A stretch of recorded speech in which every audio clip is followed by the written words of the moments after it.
if I had known that one cup of coffee could burn away 65 years of dignity, I would have stayed in bed that morning. "Grandma," Ethan said casually, like he was asking me to pass the butter. "Can I borrow your credit card again? There's this upgrade I need for my gaming setup." He didn't even look up from his phone. "It's only $5,000. I didn't flinch. I just said, "No." That's when Monica snapped. She didn't yell right away. No. First, she let the silence crawl across the kitchen, heavy and poisonous. Then, without warning, her hand shot out, not to strike me. She wasn't that direct, but to do something worse. If you're curious about how can a grandmom who has done everything to raise these kids live to endure this much pain, then tell me, where are you watching this from? Comment your city below. And if this pain I feel in my heart and soul resonates with you, hit that subscribe button and like the video. Now, let's rewind to how this moment started. I was sitting quietly at the breakfast table in my daughter Monica's sunny Vermont kitchen, cradling a warm mug in my hands. The September light streamed through lace curtains, softening the edges of the morning. She had brewed it strong, too strong, the way her son Ethan liked it. I thought it would be a calm start to the day. I thought I was safe. Then Ethan, my grandson, said, "Ma, can I borrow your credit card again? There's this upgrade I need for my gaming setup." He didn't even look up from his phone. "It's only $5,000. This was when his mother, Monica, tipped my coffee mug forward and spilled its scalding contents into my lap. Monica didn't even blink. "If you're going to be selfish," she said coolly, folding her arms like she was issuing a company policy, "then maybe it's time you leave. Either give Ethan what he needs or find somewhere else to live. We're not running a charity, Mom." I gasped and shot up from the chair, the ceramic mug slipping from my hand and shattering against the tiled floor. The burning liquid soaked into my thin pajama pants, and pain bloomed across my thighs. My dignity shriveled faster than the steam rising from my lap. A charity? That word struck harder than the coffee. I stood there, dripping, burned, humiliated. For a moment, I thought I saw a flicker of guilt in her eyes, but no. It wasn't guilt. It was calculation. She was measuring me, weighing me, finding me inconvenient. $5,000, I repeated softly, my voice trembling. "For a child to buy gadgets?" Monica's lips curled into a smirk. "It's not a big deal. You've got money. You've been sitting on it ever since Dad died. I don't even know why you're being so difficult." I steadied myself against the counter. "I've been paying for this house's utilities," I said low but steady, "and I've never once asked you to cover my prescriptions." Her eyes rolled. "You're lucky I let you stay here at all after your surgery. Remember, you couldn't even walk without help. I've been managing your whole life, and now you're acting ungrateful." The burn in my lap was nothing compared to the sting of betrayal. For months, I had convinced myself Monica's help came from love. She managed my groceries, bills, and medications. She told the neighbors I was too tired to socialize. She even said she'd take over my banking so I could rest. I thought it was care. But care with strings isn't care. It's control. Ethan barely looked up from his phone, still waiting, still expecting my credit card to fall into his hands like rain. My hands trembled as I dabbed my lap with a paper towel. The kitchen smelled faintly of scorched coffee and lemon cleaner. The silence between us was louder than any shouting could have been. Then Monica spoke again, voice sharp as glass. "Either hand over the card or you're out by sunset." There it was, not a request, a threat. I looked down at the spilled coffee pooling around the broken mug on the floor. A shard with a blue floral print rested near my foot, a piece of something once beautiful, now fractured, like me. I didn't argue. I didn't cry. I walked slowly to the sink, rinsed my burned hands under the cold stream of water, and shut off the tap. Then I said, quietly but firmly, "I'll be gone before sunset." She blinked. I think she expected me to fight, to beg, to fold like I always had. But what she didn't know, and what I finally remembered, was this: quiet doesn't mean weak, and some debts are paid not with money, but with silence and finality. I left her standing in the kitchen, arms crossed, lips tight. Ethan didn't bother to look up. I walked to the guest room, the one I'd been staying in since my hip replacement, the one she insisted I use because it was temporary. I sat on the edge of the bed, my legs stinging, my chest heavy. It wasn't the coffee that burned the most. It was the realization. She wanted me gone, not because she couldn't afford to keep me, not because she thought I was in the way, but because I was no longer useful. That's when I knew this wasn't my daughter anymore. Not really. This was someone who saw me as leverage, as a resource, someone who had mistaken my love for permission to use me. I glanced at the closet where my old suitcase sat, dusty but waiting. And for the first time since my hip replacement, I felt something unfamiliar but strong. Resolve. Before the day ended, I would walk out of Monica's house, not as her mother, not as her burden, not as Ethan's forgotten wallet, but as Eleanor Hayes, a woman who had survived loss, pain, and now betrayal. The question was not whether I could leave. The question was whether I had waited too long to remember I still could. The door clicked shut behind me, and I was alone in the guest room. My thighs still stung from the coffee, but the deeper wound wasn't on my skin. It was in my chest. My own daughter had looked at me as if I were a problem to be solved, not a mother to be cherished. I sat on the edge of the bed, where I'd spent so many nights after my hip replacement. At first, Monica tucked me in, brought me tea, checked on me as if I was still her mother, not her patient. I was grateful, stupidly grateful. I had told myself it was temporary. Now, staring at the walls of this room, I saw it for what it was, a cage dressed up as kindness. I opened the closet. My suitcase was still on the top shelf, a little dusty but intact. I pulled it down carefully, clutching the dresser for balance. My hip throbbed, but I didn't wince. Pain was familiar. Betrayal was not. As I started folding my clothes, I reached for the drawer where I kept my papers, birth certificate, insurance cards, a printout of my bank's routing number. I had tucked them away months ago, almost without thinking. Some part of me must have always known this day would come. But when I reached for my wallet and my purse, my stomach dropped. It was gone. No ID, no bank card, no cash. I unzipped every pocket, dumped the contents onto the bed, peppermints, tissues, and old lipstick. Nothing. I closed my eyes and remembered. Yesterday, Monica had insisted on driving me to the pharmacy. She held my bag while I walked slower. I thought she was being kind. No, she was creating an opportunity. Her words echoed in my head. "Let me take care of your bills, Mom. It's easier if everything goes through one account." And I had let her. I handed over my passwords, my accounts, my trust. I told myself she was helping, but helping had turned into harvesting. I sank onto the bed, dizzy. The sting of the coffee had faded, replaced with something colder. A realization that cut deeper than the scald on my thighs. My daughter loved my money more than she loved me. I opened the notebook where I used to write grocery lists. On the last page, I had scribbled down my account numbers just in case. I stared at the digits, familiar yet distant, like an old friend whose voice I could barely remember. My hand shook, but my mind grew sharper. I might not have my card, but I had my memory. And memory, I realized, could become evidence.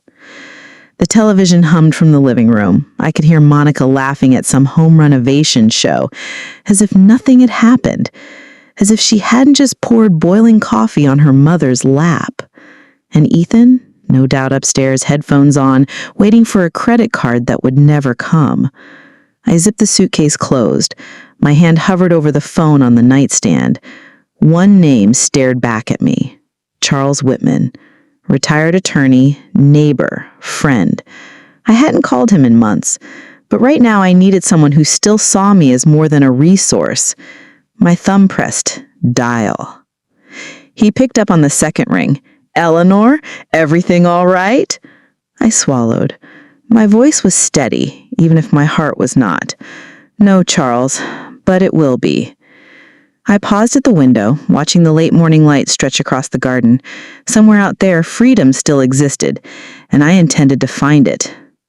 But before I stepped into that next chapter, let me ask you something. How many quiet battles like mine go unseen every single day? How many mothers, fathers, grandparents are sitting silently at kitchen tables, their dignity chipped away one demand at a time? If stories like this make you feel something, anger, sadness, even the urge to protect, don't let that feeling stop here, because silence is what abusers count on. Silence is what lets them win. The drive out of Maplewood Lane was quiet. I sat in the passenger seat of Charles Whitman's car, my suitcase tucked in the back, my hands folded tightly in my lap. The only sound was the hum of the engine and the whisper of tires against the road. I didn't look back, not once. The house where I had stayed for months, Monica's house, though she loved to remind me it was our home, disappeared behind us. For years, it had seemed like a place of refuge after my surgery, a temporary arrangement until I got back on my feet. But now I saw it for what it was, a gilded cage designed to keep me grateful, silent, and under control. Charles drove with the calmness of someone who had carried other people's burdens before. He was a retired attorney, but I had always known him more as the kind neighbor who tended roses in his front yard and still shoveled his own driveway. He didn't look at me like I was fragile. He looked at me like I was still me. "You're safe now," he said softly as we turned onto the main road. "I don't feel safe," I admitted. "I feel hollow." "That's normal," he replied, "but hollow spaces can be filled again with the right things." I glanced at him, grateful for the steadiness in his voice. The Vermont countryside unfolded outside the window, golden fields, patches of late summer wildflowers, a sky that stretched wide and forgiving. The further we drove, the lighter my chest felt, though the ache in my hip reminded me of my limits. Half an hour later, Charles slowed as a modest wooden sign appeared at the side of the road, Willow Creek Senior Community. No gold lettering, no fancy carvings, just simple paint, weathered by years of sun and rain. But as we passed through the gates, something inside me shifted. The grounds opened up into a stretch of green lawns, shaded paths, and gardens that looked tended with care, not obligation. I spotted a small pond near the entrance, its surface rippling with koi gliding lazily beneath. Beyond that, clusters of cottages and low-rise buildings with wide porches stood, sunlight streaming through their windows. It didn't smell of antiseptic or sadness.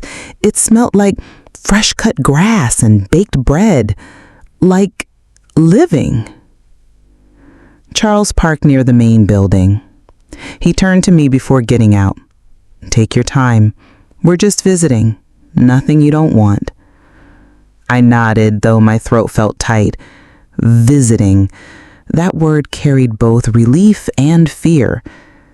Inside, the lobby surprised me. Instead of the sterile halls I half expected, sunlight poured in from wide windows. A woman behind the desk stood to greet us. Her name tag read, Laya. "You must be Mrs. Hayes," Charles called ahead. "Welcome." Her kindness was measured, not syrupy. It didn't feel like pity. It felt like respect. We started with a tour. Charles let me set the pace, his stride slowing whenever mine faltered. We passed a cozy library lined with books, a crafts room filled with colorful half-finished projects, and the sunlit studio where a group of older women rolled up their yoga mats, laughing at themselves. I stopped and watched them. Their laughter wasn't controlled, wasn't monitored. They weren't being managed, they were living, choosing. Every hallway had windows, every common room a view of the outdoors, no locked doors, no one looking over anyone's shoulder. The more I saw, the more the knot in my chest loosened. When we reached the koi pond, I stopped again. The fish glided just beneath the surface, aimless and gentle, their scales catching flashes of sunlight. I leaned against the railing, letting the quiet settle in me. I used to sit by water like this whenever I needed to think, back before everything. You still do, Charles said simply. We stood in silence, and for the first time in months, silence didn't feel like a weapon. It felt like air. Later, we sat in a small tea room. Laya brought over a tray, 2 cups, a plate of lemon cookies, and a brochure. Nothing pushy, just an offering. I held the cup in both hands, savoring the warmth. My eyes dropped to the brochure. A studio apartment with a kitchenette and a balcony, month to month, no pressure. I remembered Monica's words when I once mentioned places like this. Don't get your hopes up, Mom. Those are for rich retirees, not for people like you. But the number on the page wasn't impossible. Not if I had control of what was mine.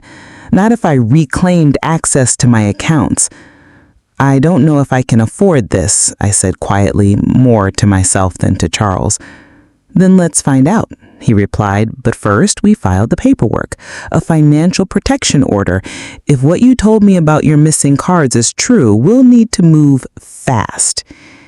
That word, protection, landed heavy in my chest. Not because I felt fragile, but because I realized I needed protecting not from strangers, but from my own daughter. I stared at the brochure again, then looked up at Charles. His face was calm, certain. Okay, I said. My voice was soft, but sure. Let's start.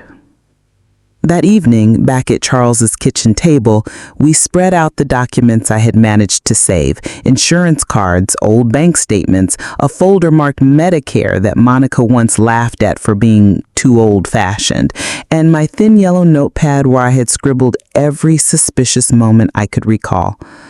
I know it's messy, I said, sliding the papers toward him. Messy is fine. Truth usually is. He flipped through the pages, nodding slowly. Recurring charges from stores you don't shop at, a Netflix account called Ethan Extreme, withdrawals at 3 o'clock in the morning. Eleanor, this is good. Really good. I sat straighter. For months I had felt small, diminished, erased. But sitting there, watching him underline and circle, I didn't feel small. I felt focused. I had something Monica and Ethan never expected, evidence. The bank cards might have vanished, but my memory hadn't. And now, looking back with clear eyes, the pattern came into focus. Monica hadn't been helping, she had been staging. She'd taken control under the guise of care. Do you have access to a printer? Charles asked. In Cliff's old study, I said, still hooked up to the old Dell. Good, he replied. Tomorrow we'll scan these. I'll connect you with the financial abuse specialist. They'll help build a case. But we need to act quickly. Once Monica realizes you're not coming back, she may try to get ahead of this. She already has the house, I whispered. She had it transferred into her name before my surgery. Said it would help with hospital paperwork. Charles blinked. You mean the house she's living in now? Yes. He leaned back, exhaling. Well, that changes everything. Okay, stay with me now. He stood and reached for a small lockbox on the shelf. Inside were forms marked with colorful tabs. You'll need copies of every document. Notarized statements if possible. Dates, withdrawals, names. The more precise, the better. I picked up my notepad again. My handwriting was shaky, but my memory was steady. Should I call her? I asked hesitantly. Let her know I'm filing? No, Charles said firmly. Let the paperwork speak. It will say it better than you ever could. I sat back, the words settling into me like stone. Let the paperwork speak. Let it carry everything I had wanted to scream, but never dared. Let it bear witness to the quiet erasures, the theft dressed as care, the betrayal poured into a cup of coffee. That night, I stayed in a guest room at Charles's home. My suitcase rested in the corner, my papers neatly stacked on the desk. For the first time in a long while, I slept with the window open. The Vermont night air was cool and forgiving. I dreamt of doors, not locked ones, but opening ones. And when morning came, I knew I hadn't just left Monica's house. I had stepped into a new chapter of my life, one where my silence would no longer protect her, one where my voice would finally protect me. The morning sun poured through Charles's study, catching dust motes that floated like tiny sparks of possibility. Papers were spread across his desk, bank statements, insurance forms, and receipts, and the yellow notepad I had filled with shaky handwriting. Each scribble was a memory, each number a quiet act of defiance. Charles tapped a pen against the desk. You've done the hard part already, Eleanor. You kept track. That's more than most victims manage. Victim. The word sat on my chest like a weight. I didn't want to be a victim, but maybe acknowledging it was the first step to no longer being one. We started with the house. Legally, the deed is still in your name, Charles explained, flipping through a folder. Monica may think she secured control, but she never got full power of attorney. That means the property is yours. You can protect it before she makes another move. He handed me a thick stack of forms. This is a living trust. Once we transfer the deed, the house won't be hers to touch. My hands trembled as I signed the first line. Print, initial, signature. The pen scraped across the paper, a sound both foreign and familiar. For years I had signed quietly, permission slips, checks, documents Monica told me were routine. This time I was signing for myself. We moved on to the accounts. Charles helped me call the bank, his presence steady as a lighthouse beam. I gave them my information, the numbers I had memorized, the dates I had recorded. My voice was calm, but inside, my heart raced. The representative confirmed what I already knew. Withdrawals I hadn't made, online purchases at hours when I was asleep, transactions funneled through PayPal into an account with Ethan's name. I want them frozen, I said, my voice shaking. Immediately. Yes, ma'am, the representative replied. We'll flag everything from the last 6 months for review. When the call ended, Charles smiled faintly. See? You're stronger than you realize. I didn't feel strong. I felt tired. But beneath the fatigue, something else stirred. Relief. For the first time, my money was mine again, not a rope Monica could tug tighter whenever she pleased.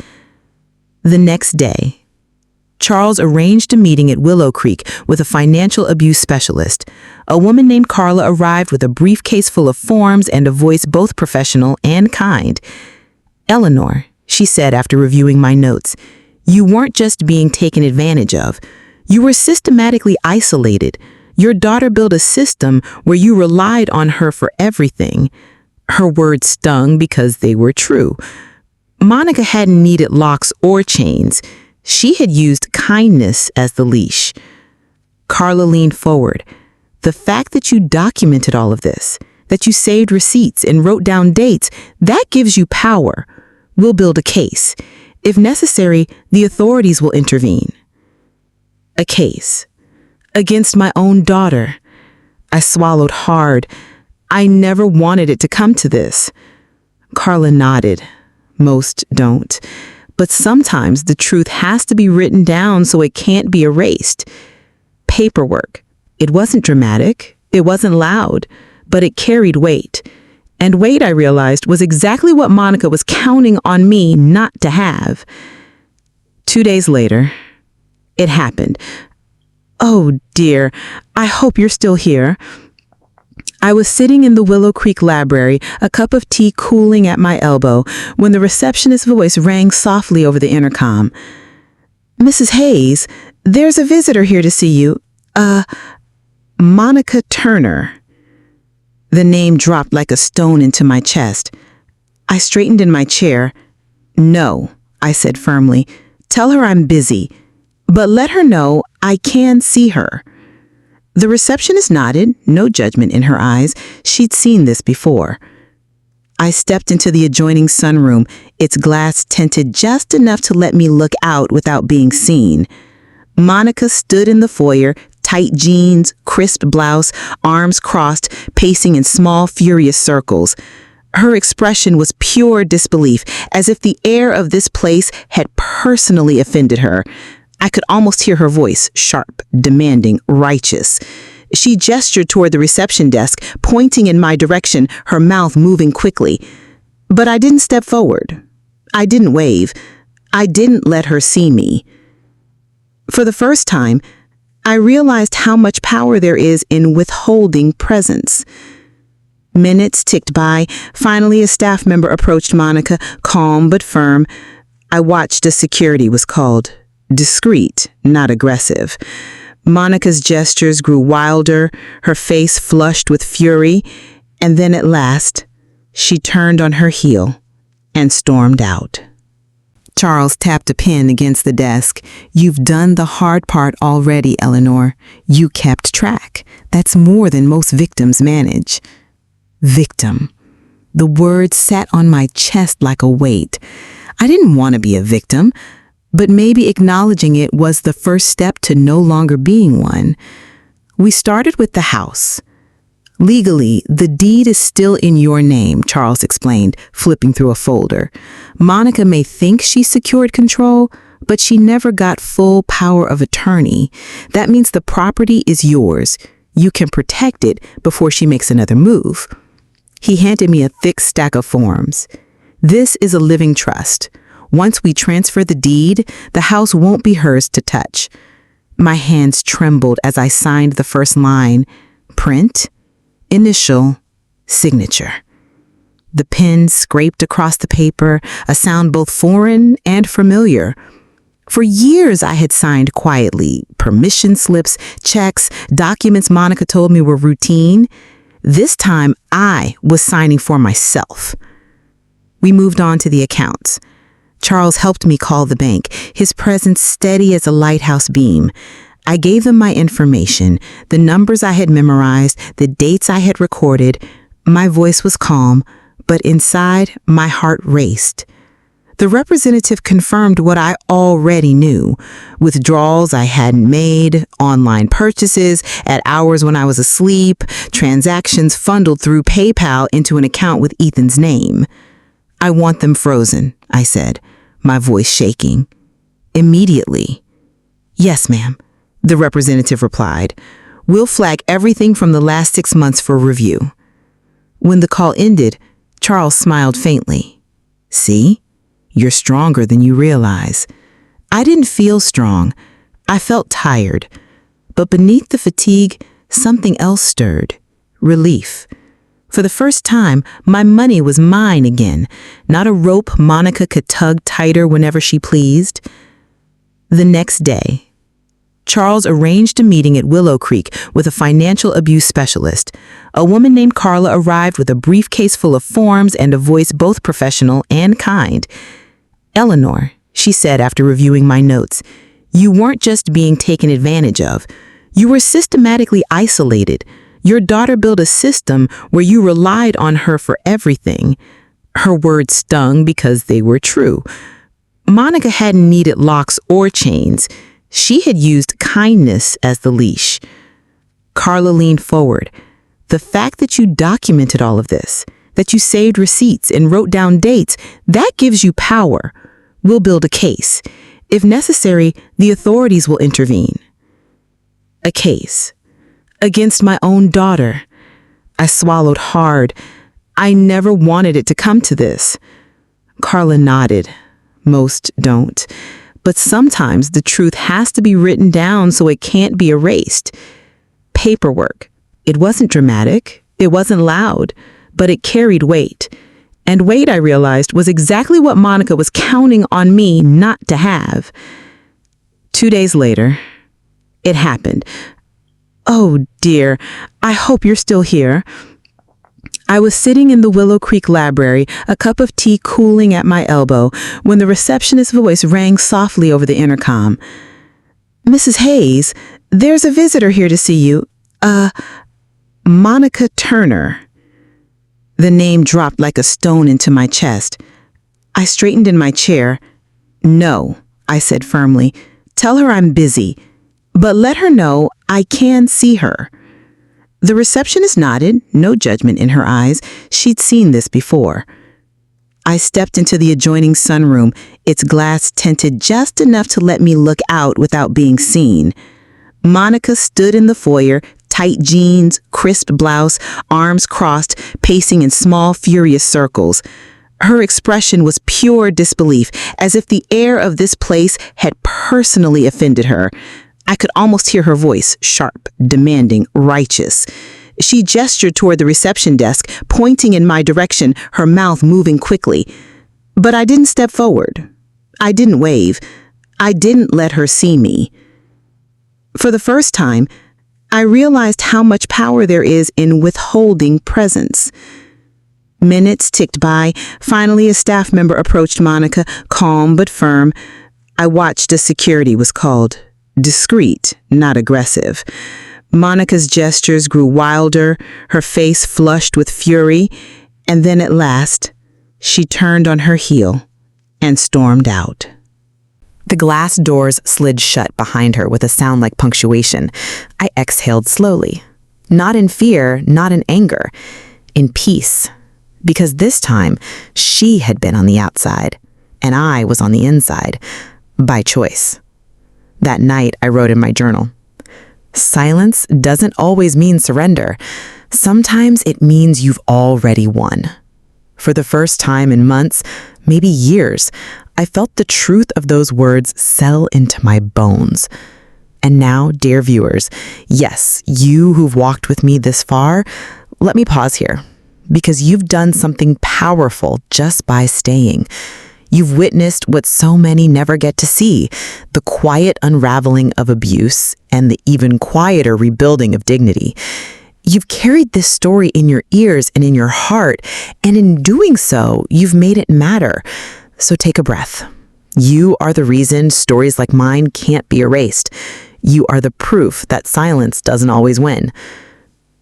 And if you've made it this far, then you too are part of the fight. But don't leave yet, because the hardest chapter is still ahead. The moment when I had to sever the last ties, reclaim not just my money, not just my house, but my life. And when that moment came, I discovered that sometimes freedom doesn't roar, it whispers, steady and unshakable. Stay with me. You won't want to miss what comes next. Golden light filtered through the trees outside Willow Creek, painting the walkways in soft amber. It was the kind of morning that used to slip by unnoticed when I was living under Monica's roof, too consumed with surviving her moods to appreciate anything else. But here, in this quiet corner of Vermont, the sunlight felt like something more, proof that life hadn't finished with me yet. I sat at Charles's kitchen table again, papers neatly spread out before us. Each sheet carried weight. Bank statements, notarized affidavits, the living trust now stamped and filed. My name, Eleanor Hayes, stood bold at the top of every page. Not Monica's. Mine. Once the sale is finalized, the property goes into the trust. That means Monica can't touch it. Not legally. Not ever. I nodded, my chest tightening. For months, I had lived as if I was the one squatting in her house. But the truth was the opposite. She had been living in mine. She had painted the walls, replaced the couch, even changed the locks. But the foundation had always been mine. And now, for the first time, the law would recognize it too. It wasn't about the house. Not really. It was about reclaiming the piece of myself she thought she'd erased. The days blurred into a steady rhythm of paperwork and phone calls.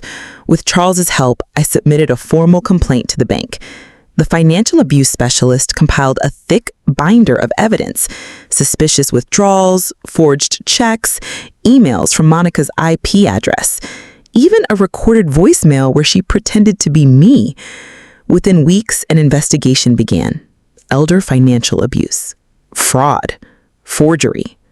Monica and Ethan's names weren't whispers in my mind anymore. They were listed on official documents, underlined in black ink. The weight of it pressed on me at first. This was my daughter, my grandson, family, or what was left of it. But slowly, the guilt gave way to something sturdier: clarity. Because family without respect isn't family, it's a prison. One afternoon, I sorted through a box I hadn't touched in years. Inside was an envelope Cliff, my late husband, had left me before he died. His handwriting curled across the front. Only when you're tired of pretending you're okay. With trembling fingers, I opened it. The letter was short, just a few lines. Ruth, if they ever make you feel smaller than the woman I married, don't argue, don't explain. Just leave. You don't owe anyone the right to dim your light. Use what's yours and make damn sure they can't take it again. Beneath the letter was a check, $10,000, uncashed, waiting. I pressed the paper to my chest and laughed through tears. Even then, he had known. He couldn't protect me from loss, but he had prepared me for betrayal. Monica tried again, of course. First there were calls, voicemails full of fury, then of begging. Mom, you're listening to outsiders instead of your own daughter. Do you even understand what you're doing? You're throwing away your family. Family. She used the word like a weapon, a shield against her own guilt. When I didn't answer, a letter arrived. Handwritten, cursive slanted like it was trying too hard to look elegant. The first paragraph was a shaky apology, the kind that bled insincerity. But by the third line, she got to the point. Bills piling up, Ethan denied for a car loan, money needed. Always money. Inside the envelope was a check drawn on one of the joint accounts she had created, with my name forged in the corner. $3,500. Car repairs. I folded it once, twice, again, then slid it into the shredder, watching it disappear into strips of nothing. Monica had always thought silence meant surrender, but this time, silence was my verdict. The investigation gained momentum. 2 officers visited Willow Creek. Kind, but firm. They asked questions, took copies of my journal, highlighted withdrawals, dates, names. "You're not the first," one said gently, "but you're one of the few who caught it early enough." It wasn't early. It was just early enough. Within weeks, I received confirmation. Monica was under investigation for elder fraud. Ethan, too, was named in several flagged transactions. I didn't rejoice, but I didn't mourn either, because this wasn't about revenge. It was about freedom. At Willow Creek, life grew wider. I joined the ladies at the craft room, fumbling with knitting needles, but laughing anyway. I read in the library without guilt.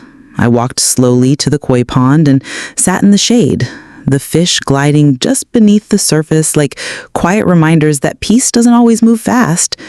It drifts.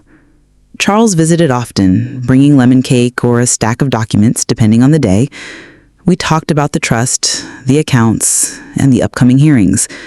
But sometimes we didn't talk at all. Sometimes we just sat side by side, listening to the water and breathing in the kind of silence that heals instead of harms. "You've done something most people never manage," he told me one evening. "You ended the cycle, not with screaming, not with fists, with paper, with truth." I leaned back, the weight of his words settling into me. For the first time since Cliff's death, I believed I had come home, not to a place, but to myself. When Monica tried to visit Willow Creek again, pacing angrily in the foyer, security stood between us. I stayed in the garden, holding Marjorie's hand, wrapped in a quilt Cliff once draped over my shoulders. I didn't move, didn't wave, didn't break. They left, storming down the path. You didn't even blink, Marjorie whispered. I already said goodbye. They're just now hearing it. That night, I wrote in my journal one final line. When they came with fury, I stayed with peace. That's how you know it's over. Not when they stop yelling, but when you no longer need to answer. And for the first time, I locked my door not out of fear, but out of choice. So, here I am, telling you my story. Subscribe and like the video, okay, dear? And if you listened this far, you would definitely want to see how my children abandoning me at the airport brought me closer to the one person I needed for life. Click the video on the screen.